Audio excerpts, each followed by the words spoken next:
Good afternoon. It is Thursday, November the 4th, 2021. Today I wanted to take a minute to talk about a word, a very vague word that I think has a lot of meanings and a lot of, it's a perspective. I don't know if it's an ethic, an ideal. I don't really know what the word means. I know the word fair, fairness.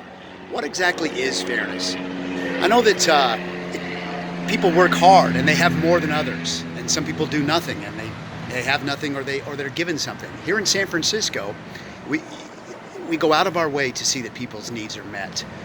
Some people say it's frivolous, and some people say it's not enough. And I think it's both of those things. I grew up in a very rural Northern California town, Olivos, California, and it's a poor place. It still is to this day. It's riddled with drugs, and matter of fact, a friend of mine, Michael Kearns, and his brother wrote a book called Growing Up White Trash. And most of that has to do with we didn't have much as children. But we had a good time. You know, we caught pollywogs, we floated down canals, but we didn't have a lot of stuff. We didn't have fancy clothes. We struggled in a lot of ways. So I come back to the concept of fairness. Is it fair that somebody works their whole life and doesn't have anything to show for it? Is it fair that somebody works their whole life and has more to show for it, has luxuries, unachievable luxuries to some people? Is it fair that some people are born into this world with nothing, and the software, the psychology behind their upbringing and their raising has dramatically warped their perceptions of how they view and see things?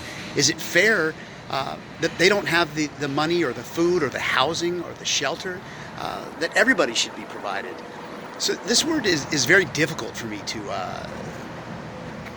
put into words, for lack of any.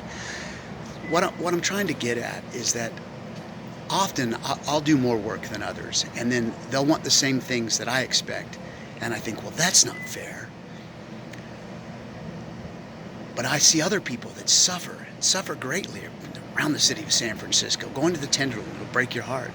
And I think it's not fair that they don't have anything. They don't have shelter. And regardless of if they've given up in life, or if they're drug addicted, or regardless of the psychology behind them that made them the people they are today, it's not fair that they have nothing. And maybe it is fair that people that have a lot, they've worked hard to achieve that.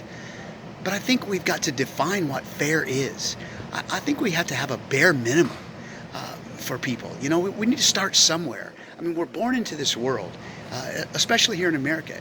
And if you don't have a strong work ethic, you're not going to succeed. You are going to, at best, have the bare minimum. And I mean that dramatically. The differences in people in my city, the city of San Francisco, my adopted city at the time, it's dramatic. I mean, you've got drug users dying on a daily basis, and you've got people flying to their homes in a helicopter. I mean, the rent here is astronomical.